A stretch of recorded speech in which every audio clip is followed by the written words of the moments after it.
Gano'n lang 'yun. Okey, 'yan na 500 na tayo.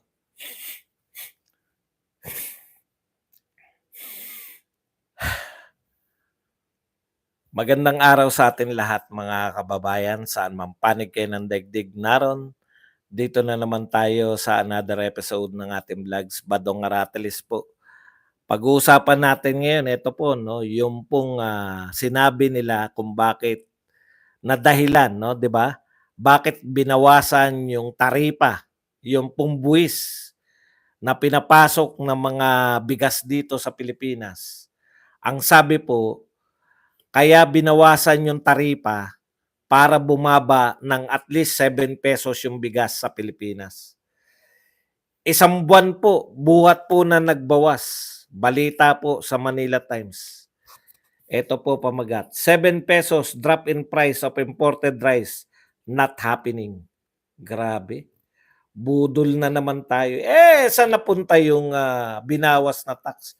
Nabawasan na ng tax ang gobyerno, hindi naman pala bababa ang presyo ng bigas. Sino po nakinabang dun sa pagbabawas ng tax? Sino ba nagbabayad ng tax sa tingin niyo? Importer. So nabawasan sila ng tax yung mga importer, pero hindi pa rin bumaba ang presyo ng bigas. Okay. Pag-uusapan din po natin, ito po, yung mga pinagmamalaki po nila na foreign funded, 45 na foreign funded projects. Problemado po ang pamahalaan. Bakit po problemado? Pag-uusapan natin yan. Lahat po ng problema sa Pilipinas, lahat po ng kapalpakan ng gobyernong ito, ang solusyon, humingi ng mas malaking calamity fund, humingi ng mas malaking budget, humingi ng mas grabe. Hindi nyo maayos ang lahat. Tapos ang gagawin nyo, humingi ng mas malaking budget. May problema tayo, binabaha tayo. Pahinging mas malaking budget. Hindi namin may paliwanag kung saan napupunta yung flood control. Dagdagan yung budget namin. Kung hindi pa po kakapalan ng mukha ang tawag diyan, ewan ko na lang, 'no? Ang mga tao pong hindi na marunong mahiya.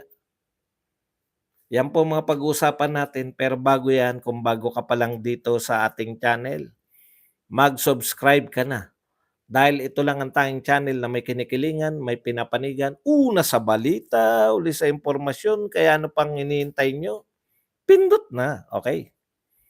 Alam po ninyo, isang buwan before, no? Pinagmamalaki ni Martin, pinagmamalaki ni Pangulong Marcos na magkakaroon ng pagbabawas, no?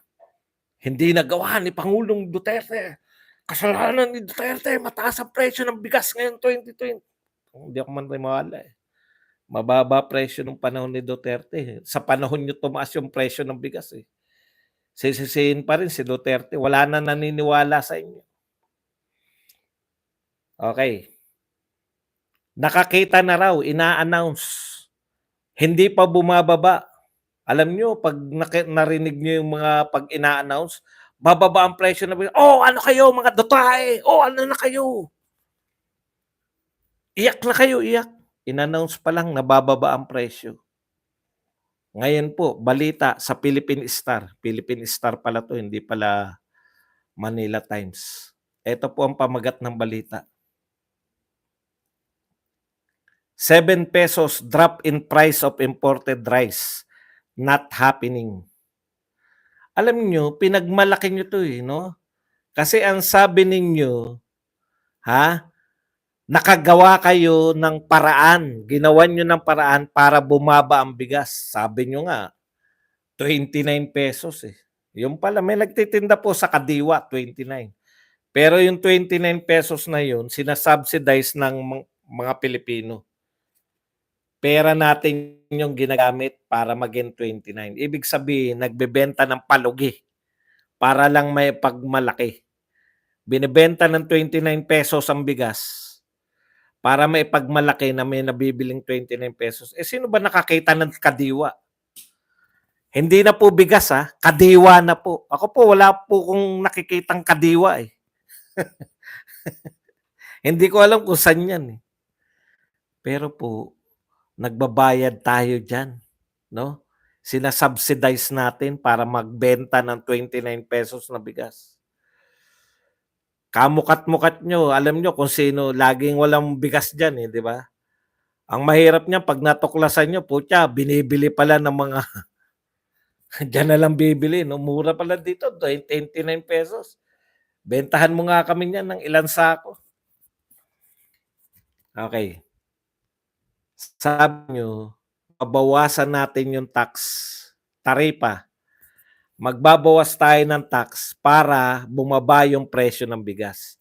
Binawasan niyo yung tax, may katwiran na naman ngayon. Eh, konti pa lang yung pumapasok, eh, na bigas, eh. Hindi niyo sinabi yan nung nagbawas kayo ng taripa, eh. Alam niyo kung magkano ang nawawala sa'tin dahil sa binawas nilang taripa? Mawawalan tayo ng, pondo, 'no? Okey, 15% po. Ay hindi, 20% po. Ang taripa po 35%. Binawasan po, mas malaki pa po yung binawas na taripa kaysa sa natira, 15% na lang po natira. So, liliit na po yung makokolekta nating buwis diyan sa imported na bigas. Pero ang sabi po nila, para bumaba yung presyo, pinagmalaki nga yan, eh. Ito lang, si speaker lang nakaisip niyan. Si Pangulong Marcos lang nakaisip niyan. Silang dalawang magpinsan lang ang nakaisip para bumaba yung presyo ng ₱7. Marami pong umaangal. Kasi ang sabi nila, kawawa naman yung mga magsasaka natin. Mura niyong bibilhin na yung bigas, mura niyo ng maibebenta. Hindi pa rin po bababa, 'no? Dahil daw eto katwiran ng mga ganid, konti pa lang daw yung pumapasok. Ang dapat daw pumasok 400 tons, 'no? 400,000 metric tons. Ang nabili pala raw nila ay 150,000 metric tons. Ibig sabihin, kalahati na yung nabibili nyo, eh. Dapat meron ng pagbawas ng presyo, eh. Wala talaga 'to, sabi ko. Budol na naman, hanggang pangarap na lang 'yan, yung pagbabawas ng presyo ng bigas, pangarap na lang 'yan. Bakit, sinabi ba na magkakatotoo? Sinabi lang naman na pangarap na. Budol again. 'Wag na kayong umasa. 'Pag hindi po bumaba ang pumila kayo sa kadiwa. Kung walang kadiwa sa inyo, mamasahe kayo. Eh, ilang ilang kilo lang po ba? Halimbawa namasahe kayo ng, magkano na po pamasahe ngayon, ₱13. Namasahe kayo ng 13. Yung natipid niyo sa bigas dahil 4 na kilo lang yata yung puwede niyong bilhin, kulang pa sa pamasahe. Dehin bokeke lang po, hindi magagalit si Pangulong Marcos, wala. Bakit hindi magagalit? Kasi unity. Unity lang tayo, 'di ba? 'Yan ang importante, unity. Kaya hindi po bababa ang presyo ng bigas. Punta po tayo rito. Eto po, dugtong-dugtong po 'to, eh. Ano muna natin, balita natin. 45 ODA funded projects problematic, sabi po ng NEDA. The National Economic and Development Authority warned that 45 projects funded through foreign loans or grants are problematic, with 30 of them in critical stage. So, ilan po yung proyekto ng ODA, yung pinirmahan na foreign funded? 77. Ikumpara po natin sa panahon ni Pangulong Duterte, daan-daan po. Ang dami pong proyekto nung panahon ni Duterte. Nabalitaan niyo po ba? Kaya po pala, wala pong panay, mga butas lang ang nangyayari, di ba? Naalala niyo? Kinakantyawan natin, oh, groundbreaking na naman. Puta, butas-butas na. Ang dami ng groundbreaking niyan, Bakit walang inauguration? Inauguration ba yung tapos na? Bakit wala kayong napapasinayaan? Bakit wala kayo yung, ribbon cutting na puwede nang gamitin, 'no? Kay Pangulong Duterte, meron sigurong nagga-groundbreaking pero hindi na po nababalita yung groundbreaking dahil sangkatutak po yung, ano na, yung inauguration na, yung magagamit na, Kaya po pala walang matapos-tapos na proyekto. Alam niyo po ba kung ilan lang yung walang problema? Ha? Mayroon lang pong sa out of 77, eto po, para lang po malaman niyo kung ilan lang, 3 lang po sa mga proyekto ang walang problema. Yan lang po yung matatapos. Malamang kasama diyan yung subway. O baka may problema din yung subway kasi wala po natutuloy. Hindi po, meron po pala. No, meron pong mga proyekto. Magtiyaga lang po kayo, uunti-untiin po nating paliwanag 'to para malinaw lang po sa atin. Sabi po rito, 77 po yung opisyal na-approve ng investment. Tapos diyan sa 75 na 'yan, 48 po yung puwede na. Yung ano na, yung talagang may pondo na, 'no? Foreign funded. Inutang, ibig sabihin po ng foreign funded, inutang na natin. Nakasalang na. Kasalukuyan na tayong nagbabayad ng utang. Hindi naman po puwedeng inutang mo 'yan tapos tsaka mo babayaran pagka gawa na. Okay. Sa ano po na 'yan, sa 48 po na 'yan, 3 lang po yung walang problema. Pero hindi pa rin po natatapos. Kumbaga, makikita nating matatapos 'tong 3 na 'to, baka nga hindi pa matapos, dahil 'di ba, matagal yang mga proyekto na 'yan. Yung 45 po siguradong hindi po matatapos. Bakit? Kasi may problema. Hindi na nga po drawing, makinig po kasi kayo. Hindi po 'to drawing, naiutang na 'to, 'no? Meron na po 'tong pondo. Kumpara po kay Pangulong Duterte, daan-daan po. Daan-daan, kaya nga build, build, build, Ito po meron po tayong nakasalang 48 lang. Aktuwal na po 'to, aktuwal. 77 yung napirmahan, ibig sabihin 48 lang yung may pondo na. Saan po galing ang pondo? Inutang na, nautang na. Ayan, foreign funded, Ayan, 45 projects funded through foreign loans or grants. Okay. Kulang kayo, ano lang po kayo. So sari-sari po 'to. Kalsada, tulay, ospital, kaya panay ano lang 'yan, 'no? Hindi natin alam kung kasama yung mga ospital, yung mga groundbreaking pa lang. 45 po yung problemado, 3 lang po yung walang problema. Kaya pala 2 taon ng mahigit, magtatatlong taon na po, wala tayong nakikitang yung ribbon cutting na, yung puwede nang magpapalakpakan na tapos puwede nang gamitin, magagamit na. Wala pa po, 'di ba? Wala pa. As in wala pa. Ganyan po kabagal 'to. Okay. Ano po yung ibig sabihin ng problematic? Basahin natin. 30 of them, sa 45 na problematic, 3 po dun yung critical stage. So ano po yung meaning ng critical stage? Ito po, the agency said that the 30 projects worth 1 trillion. Trillion po to, 1.2, 1.3 trillion. Laki. Trillion. Were at alert level 2 or critical stage, while 15 projects valued at 743 billion were at level 1 or early warning stage. Ano po yung ibig sabihin ng critical stage? No? Additionally, 10 projects worth 488 billion at risk of becoming problematic, while only 3 ay ano pa pala, marami pa pala, no? 10 pa yung pwedeng maging problema. Bakit po nagkakaroon ng problema? Hindi, ano pa pala, 58. Yung 10, malapit na mapuntang maging problema.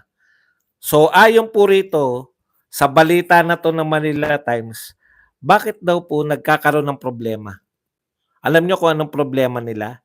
The NEDA said that many of these projects face major delays due to right-of-way problems, procurement challenges, and regulatory compliance. Ibig sabihin, pinopondohan na po yan pinondohan na yan ng ng foreign loans and grants. Lalaki po yan dahil na-delay. Kasi po, kahit po walang ginagawa yung manggagawa, basta nakakontrata yan, di ba? Ewan ko sa mga kontraktor basta kinontrata kayo, kahit wala kayong magagawa, gusto namin magtrabaho Right of way na naman, correct si Tess Rinon.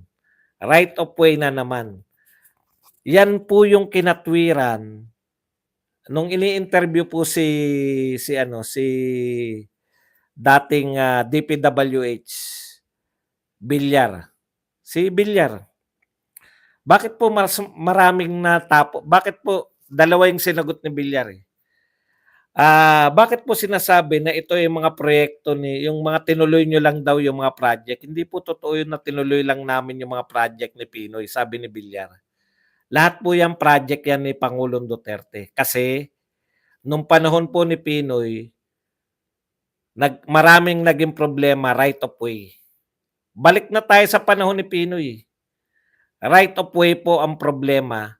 Tapos tigil. Kaya pag natigil po yung problema, tuloy-tuloy po yun.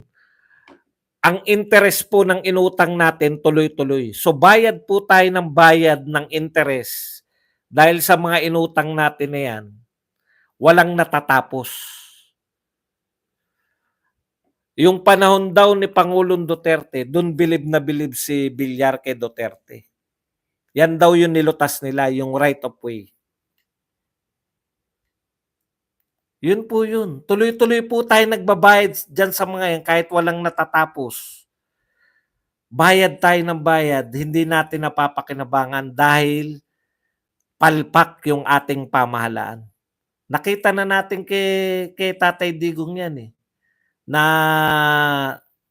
maganda yung patakbo niya sa mga right of way. Okay?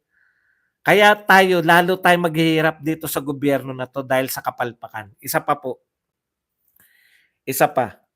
Natatandaan nyo yung umaangal si Amy Marcos kasi sabi ko parang ito yung dahilan No? Yung nagbawas sila ng pondo, 'di ba kino-question niya ni Amy Marcos?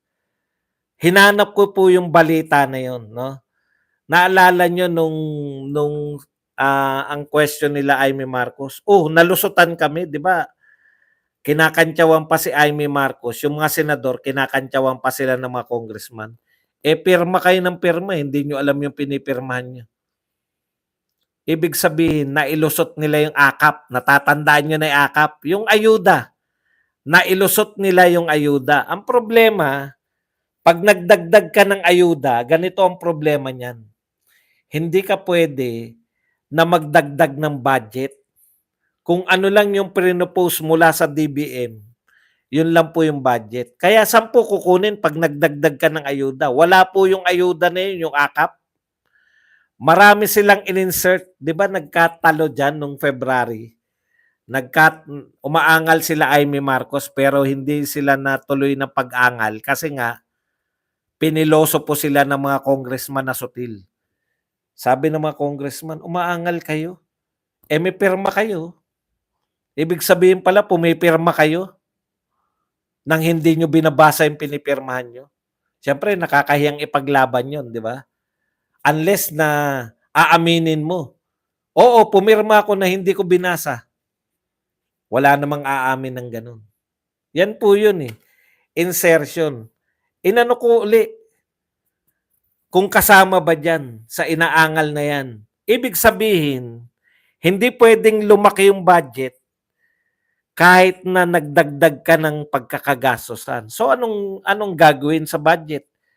Kukuhanan yung iba, 'no? Kaya nga tinanggalan si VP Sara ng budget ng, confidential fund. Wala na siyang confidential fund, eh. Kinuha yung confidential fund niya, ilalagay sa ayuda o kaya kung saan pa man.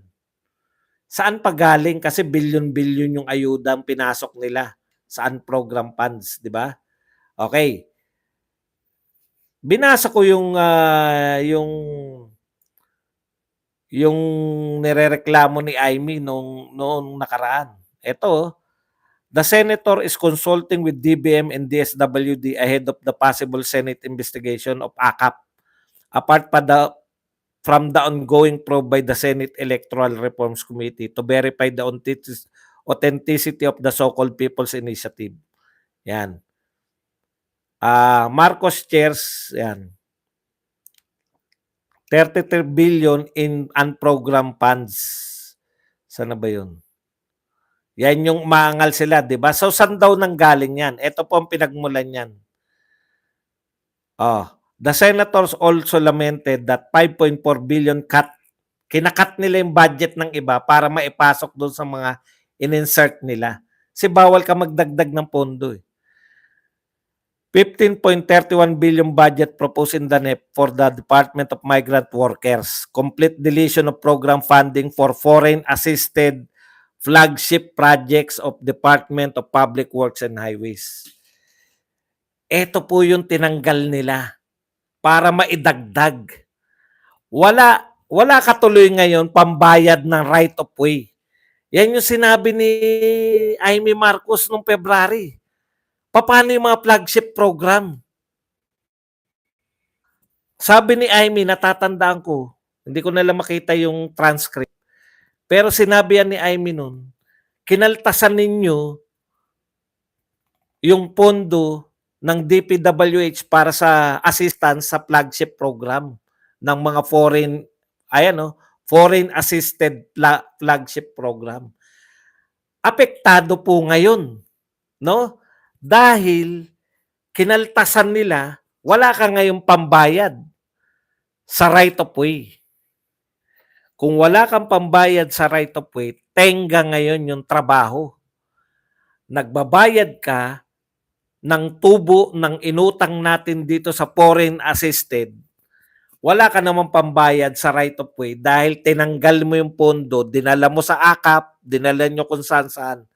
Yan po, ngayon, nakikita na natin yung epekto niyan. Ano sabi? Ano sabi ng NEDA? 45, problematic. Ano po yung sinabi nilang problema? The NEDA said that many of these project face major delays due to right-of-way problems, procurement challenges, and regulatory compliances. Yan po yung inangal ni Senator Amy, natatandaan ko. Yan yung binawas nilang budget. Sabi nga ni Senator Amy, paano tatakbo yung mga foreign assisted, foreign loans assisted na mga flagship program? Malalaking mga, kaya walang tumatakbo. Kasi nade-delay dito sa mga wala nang pambayad sa right of way.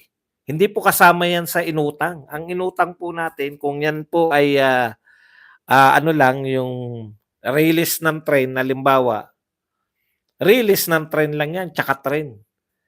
Yung pong tatamaan na lupa, sagot na natin yung kaya binabudgetan mo. Nilipat yung budget, eh. Pinang-ayuda, eh. Congratulations. Napakahusay nyo po. Di ba? Wala silang, ewan ko kung tataas siguro ang rating natin pagka nag-ayuda tayo na nag-ayuda. Kasi si Duterte, kaya mataas ang rating yan. Namigay ng ayuda yan. Ngayon po, problemado tayo. Umutang tayo, hindi natin maituloy ang proyekto. NEDA po to, hindi po si Badong ang nagsasabi nito. NEDA. Is either walang pondo or hindi marunong makipag-negotiate. Popondohan mo 'yan o kaya 'di ba? Si Duterte, siyempre alam niyo takot kay Duterte may maganda rin minsan yung may takot sa yung mga mayayaman, eh, 'di ba? Mga oligarko. Nakita ko na naman yung video nanghingi pa ng sorry yung mga oligarko, eh. Hindi na po namin sisingilin yung pinanalo po namin sa Singapore at hindi rin po kami magtataas ng presyo ng tubig sa January. Nakita ko pa yung mga oligarko pare-parehas sila Manila Waters, Maynilad. Yun yung sinasabi nila sa hearing.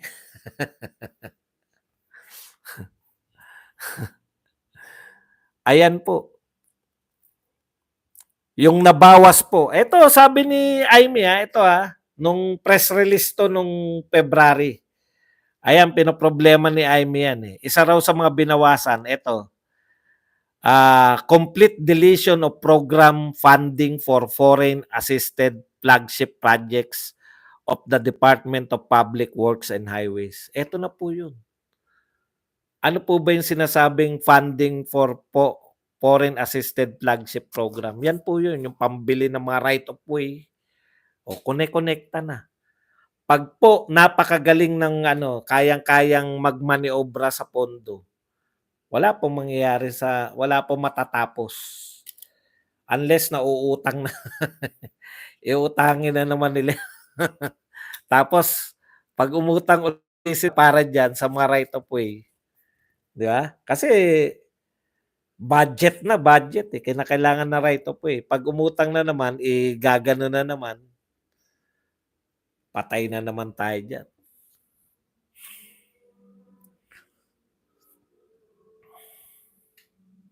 At solusyon po sa lahat po ng problema natin, ito po ang nakikita po ng ating Pangulo. Bigger calamity fund sought for 2025. Grabe. Nanghingi pa kayo ng mas malaking pondo, Hindi po para matugunan yung mga baha. Wala ngang plano. Si Chis Escudero nga, umaamin na walang plano, eh. Chis, ano ka ba naman? Humihingi po ng bigger calamity fund for 2025. 51% po ang taas ng calamity fund ngayong para sa 2025. In the 2025 national budget, Malacanang is seeking the sum of 31 billion for the calamity fund or 51% higher than this year's allocation of 20.5 billion. Campos Jr. Vice Chairman, we are all for enlarging the fund to enable agencies to deliver highly improved emergency aid relief and rehabilitation service to disaster victim. Alam niyo po, paghahanda lang po 'yan, no? Paghahanda lang po yung pwede ninyong gawin tuwing may disaster. Uunahan niyo lang ng paghahanda. Magsisisihan lang pagkatapos. Ihanda niyo po. Sa panahon po ba ni Duterte may mga binaha? Meron. May mga nilindol? Meron. May mga biktima ng pagputok ng bulkan? Meron. Pero wala po tayong malawakan. Pera lang po yung miski nga yung kampo ni Leni, hindi po umaangal, eh. Bakit? Ano iaangal mo, merong pong malinaw po yung paglilikas sa tao. Meron pong mga relief goods na nakahanda. Meron pong mga evacuation center. Ang gaganda po ng mga tutulugan nila sa evacuation. Alam nyo nga po, talagang gusto po ng mga tao sa evacuation kahit hindi nga binaha, pumupunta sa evacuation para makatira sa magandang may pagkain, merong kahon-kahon na goods. Sino po hindi pupunta ron? Ngayon wala tayong nakita, Media pa ba ililihim yan? 2 araw, 1 araw, pinapakita na po ng media. Ito na po, San Andres Bukid, Coliseum, handang-handa na po para po sa sa evacuation center. Makikita niyo ang gaganda ng pagkakahilera ng tent, 'di ba? Karamihan sa mga covered court. Ngayon po, balik eskwelahan na naman tayo.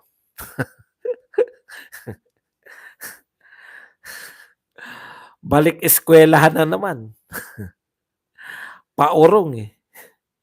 Kung kailan sangkatutak ang budget, kung kailan sagana na. Okay, tignan lang natin kung meron pa tayo Kung meron pa tayo na nakakaligtaan.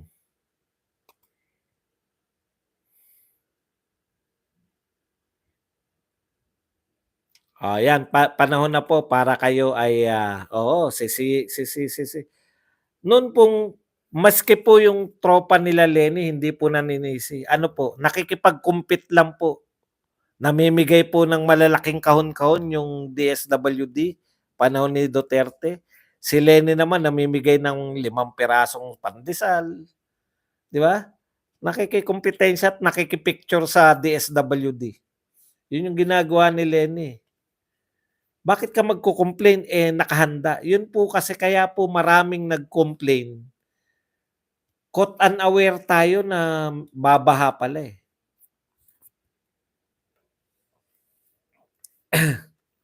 Okay. Yan lang po ang ating topic. Pwede na po tayong magbasa. Pwede po kayong magtanong, pwede po kayong magbigay na